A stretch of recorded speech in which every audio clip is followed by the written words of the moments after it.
Question में आपको 3 figure given है, 1, 2 और 3 है, जिसमें फर्स्ट और सेकंड के मान आपको गिवन है, जबकि थर्ड फिगर में एक मान मिसिंग है और इसका मान आपको A B C D option में से फाइंड आउट करना है। तो इसे हम सोल्व करते हैं।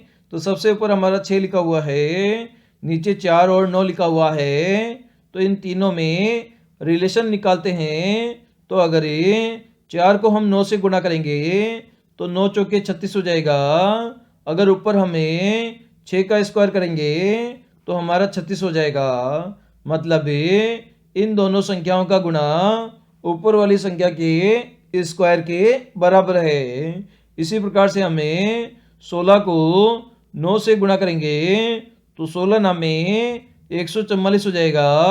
अगर हमें 12 का स्क्वायर कर दें तो भी हमें 144 प्राप्त होगा। इसी प्रकार से आगे हमें ऊपर वाली संख्या का स्क्वायर करेंगे तो 20 का स्क्वायर आपका 400 होता है। तो अब हमें नीचे वाली संख्याओं का भी आपस में गुणा करना पड़ेगा। तो यहाँ पर क्वेश्चन मार्क वाली संख्या निकालनी है। तो अगर 400 में 16 का हम भाग देंगे तो 16 से बोले तो 4 से हमारा कटेगा, 4 एकम 4 4 चौक 16, फिर से 4 का भाग 100 में दोगे तो 25 बार भाग जाएगा। मतलब क्वेश्चन मार्क का मान आपका 25 आ जाएगा, जो कि आपको ऑप्शन नंबर सी में गिवन है। तो सी हमारा इस क्वेश्चन का आंसर हो जाएगा। लेटर सीरीज का आपका क्वेश्चन है, जिसमें आपके यहाँ पर 4 लेटर आपके मिसिंग है। इन सभी लेटर को आपको फिलअप करना है।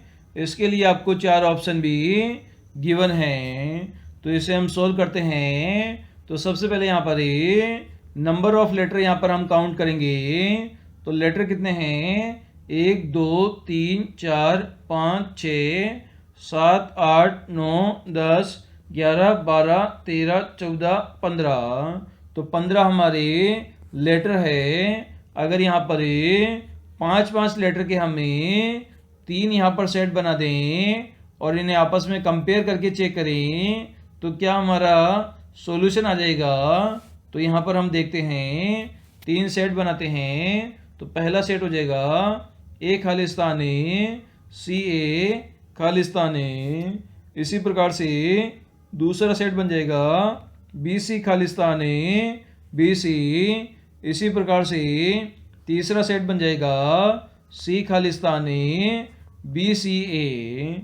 तो ये हमारा सेट नंबर फर्स्ट है, ये सेट नंबर 2 है, ये हमारा सेट नंबर 3 है। तो यहाँ पर आपने देखा सेट नंबर 2 में आपने देखा बी सी लिखा हुआ है, खालिस्तान है, बी सी है। मतलब स्टार्टिंग में जो 2 आपके लेटर लिखे गए हैं वही आपके 2 लास्ट के लेटर है।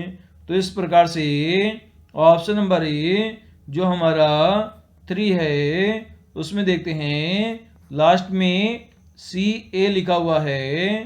तो स्टार्टिंग में भी क्या आना चाहिए, स्टार्टिंग में भी आपका सी ए आना चाहिए। इसी प्रकार से यहाँ पर हम देख सकते हैं ए भरा हुआ है, उसके बाद में जो लास्ट वाला है उसमें भी ए भरा हुआ है, लेकिन यहाँ पर दोनों स्थान खाली है। तो इस प्रकार से आपने यहाँ पर देखा ऑप्शन नंबर 3 के अंदर देखा, शुरू के अंदर हमने ए का प्रयोग किया, बी का भी प्रयोग किया और सी का भी प्रयोग किया।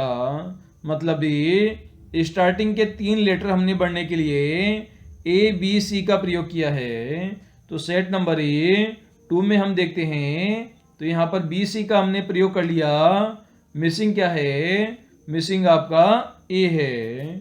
इसी प्रकार से सेट नंबर फर्स्ट की हम बात करें तो ए का हमने प्रयोग कर लिया, सी का हमने प्रयोग कर लिया।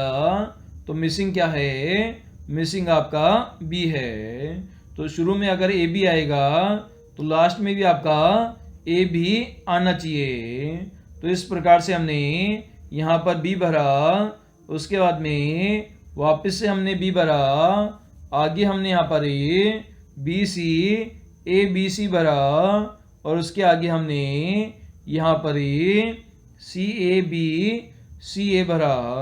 तो यहाँ पर हमने बी ए भरा जो कि हमें ऑप्शन नंबर फर्स्ट में गिवन है। तो फर्स्ट हमारा इस क्वेश्चन का आंसर ये हो जाएगा। क्वेश्चन है आपका जिसमें आपको बेमेल विकल्प का चयन करना है। इसके लिए आपको 4 ऑप्शन है, ए बी सी डी यहाँ पर गिवन है।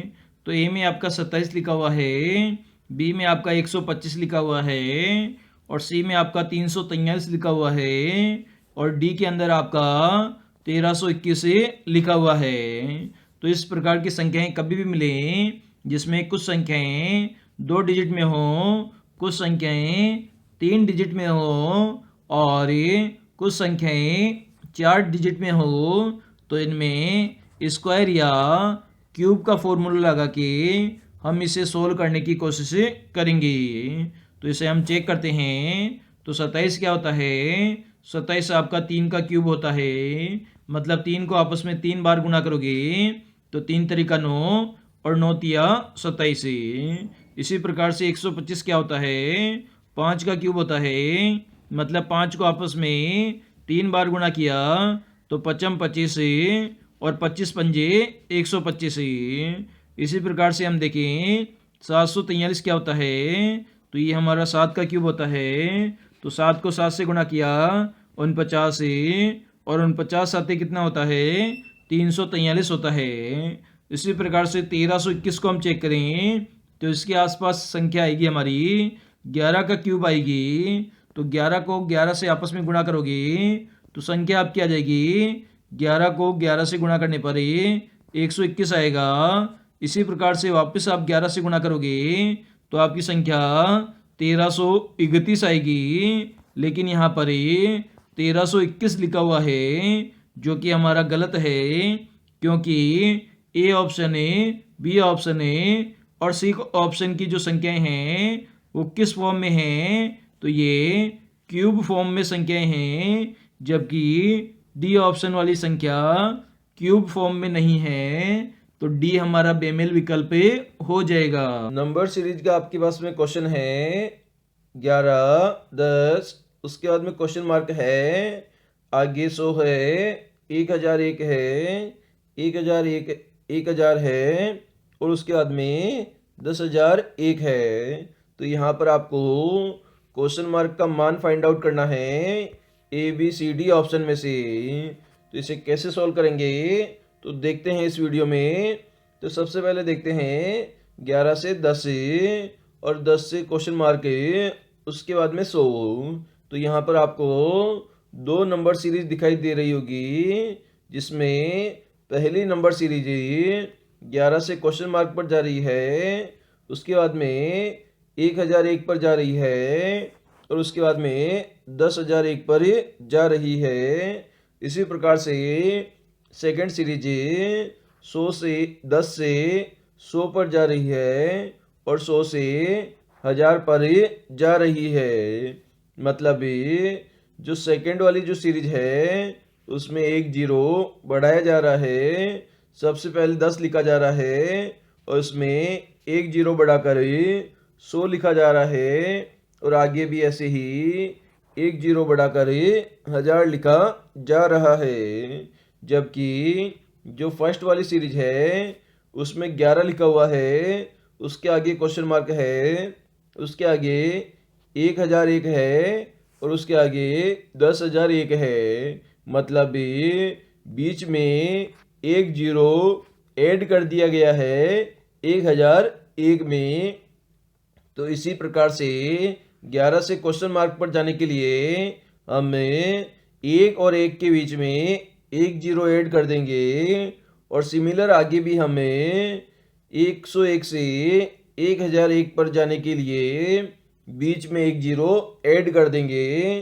तो इस प्रकार से आंसर आ जाएगा, ए आंसर हमारा आ जाएगा 101 आ जाएगा क्वेश्चन मार्क की जगह पर। सिंपल सा क्वेश्चन है, कुछ भी नहीं किया हमने। 11 से क्वेश्चन मार्क जाना है, क्वेश्चन मार्क से 1001 जाना है उसके बाद में 10,001 जाना है। तो यहाँ पर हमने देखा 1,001 से 10,001 पर जाने के लिए हमने बीच में एक जीरो ऐड कर दिया है। तो सिमिलर 11 के बीच में एक जीरो ऐड करेंगे तो हमारा 101 बन जाएगा और ऑप्शन नंबर ए हमारा आंसर हो जाएगा।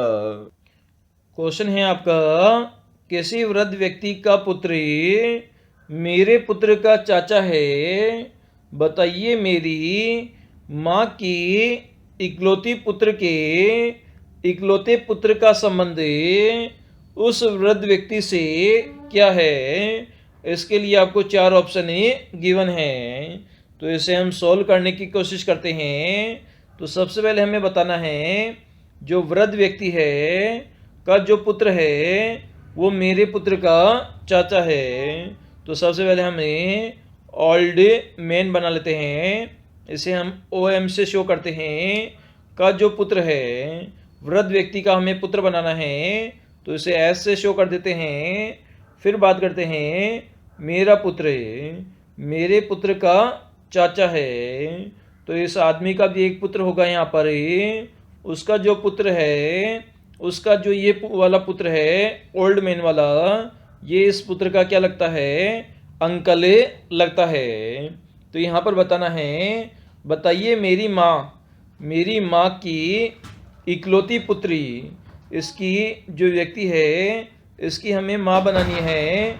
माँ को हमें फिर से यहाँ पर वुमेन से शो कर देते हैं। माँ को की इकलौती पुत्री, इसकी हमें डॉटर बोले तो पुत्री बनानी है। का इकलौता पुत्री का इकलौता पुत्र वापस बनाना है तो ऐसे यहाँ पर शो कर देंगे।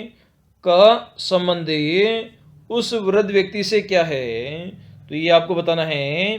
तो यहाँ पर माँ का जो पुत्री है उसका पुत्र का संबंध बताना है ओल्ड आदमी से। तो ओल्ड आदमी क्या हो जाएगा, ओल्ड आदमी यहाँ पर आपने देखा जो मैन है और ये दोनों आपस में क्या हो गई, ये दोनों आपस में भाई बहन हैं। तो इसकी माँ और जो बूढ़ा आदमी है वो आपस में क्या है, पति पत्नी है। क्या है, पति पत्नी है। तभी जो ओल्ड आदमी है वो उसके पुत्र का चाचा लगता है। तो यहाँ पर ओल्ड जो आदमी है उसका जो उसकी लड़की की जो पुत्री है उससे कैसा संबंध हो जाएगा, तो नाती का संबंध हो जाएगा। कैसा संबंध हो जाएगा, नाती का संबंध हो जाएगा, जो कि हमें ऑप्शन नंबर ए में गिवन है। तो ए हमारा इस क्वेश्चन का आंसर हो जाएगा।